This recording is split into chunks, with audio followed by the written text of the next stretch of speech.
masquerades as science. It's almost becoming social science. And, going to Twitter, like Nassim Taleb is one of my favorite Twitter follows, even though he's a bit, cantankerous. Yeah, he's cantankerous. Yeah, he annoys people for sure. But you want to hear the truth, you gotta be prepared to be hurt a little bit. But he had a great tweet recently that I retweeted, which I'm sure made a lot of people mad, where he said the opposite of education is not ignorance. The opposite of education is an education in social science. And I thought that was hilarious.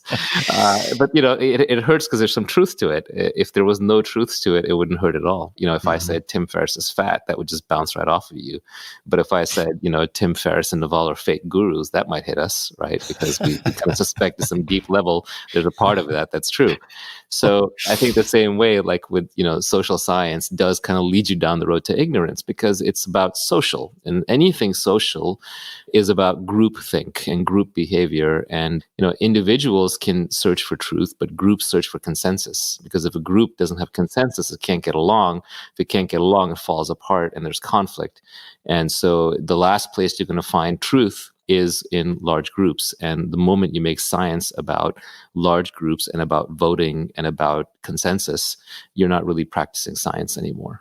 Yeah, and the science with a capital S is dangerous. Also, very dangerous. It's just propaganda. Yeah, it's propaganda. Yeah. Then it becomes like macroeconomics. Again, another Taleb line. He says it's easier to macro bullshit than it is to micro bullshit. And so big science is the equivalent of macroeconomics, whereas the equivalent of microeconomics is little science, which is, me in a lab or me with my computer and trying out various things.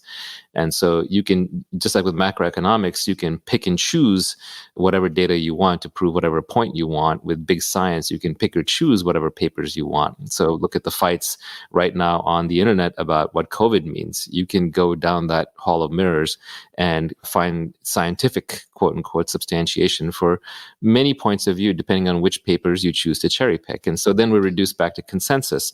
But again, science isn't done by consensus. It should be done by experimentation, verifiability, falsifiability, rigorous testing. And, in an ideal science world, you don't go and survey 10,000 scientists. You actually pick the one smartest scientist. But that's very hard to do. Now, no one can agree on who the smartest scientist is. So unfortunately, I think that the nature of what science is being corrupted. And that started the day we let the so-called social sciences masquerade as sciences. The day we said psychology is a science and politics can be a science and so on, and you can apply the scientific methods to those things, then I think that's the day we start to corrupt science, or at least the word science. So real science, these days is relegated to a very small corner, physics, maybe like molecular biology and chemistry, mathematics, theory of computation, but it's a fairly limited set. Yeah, very quantitatively literate friend of mine said at one point, most of the disciplines that have science at the end of them are not actually science. That's although right. There are some exceptions, right? So yeah, computer science.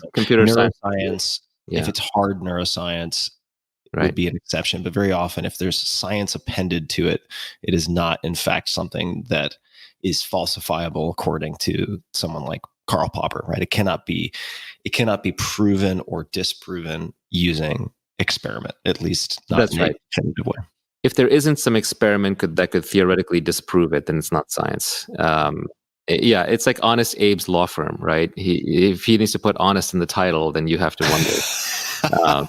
So the same way, if they put science in the word, other than, as you said, computer science and neuroscience, you sort of have to wonder. Well, let's look at a couple of quotes from Feynman.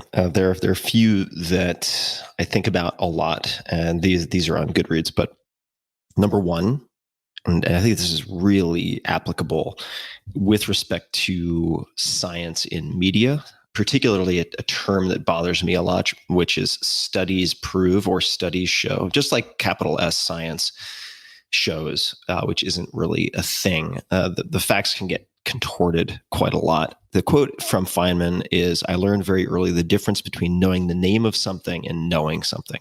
right? In other words, this is a very deep point. Yep. And I think that a lot of times that we just define something with another definition, or we just throw out a piece of jargon as if that means we know something. And, it's a difference between memorization and understanding. Understanding is a thing that you want. You want to be able to describe it in 10 different ways in simple sentences from the ground up and rederive whatever you need. If you just memorize, you're lost. So I think this is one of the things that I get stuck on a lot, which is like just keep going back and reading the basics over and over, trying to understand them. So don't necessarily have that tall edifice of knowledge that is very seductive in academia. But as anyone who's operated much in the real world knows, in the real world, you get paid for making good judgments and decisions based on the basics. For example, if you know arithmetic, statistics, probability at a high level, and you understand some basic math, you have all the math that you need to succeed in life. You don't need calculus or even trigonometry or number theory or set theory or any of these kinds of things unless you're going into a deeply technical field or mathematics. Yet we spend so much of our time in school covering pre-calc and calculus when the kids who are taking those courses aren't even that good at basic math. So the basics are really important. That's the steel frame, the foundation for understanding that you need to get through life. And too much of it is reduced to memorization and understanding things as names and as definitions.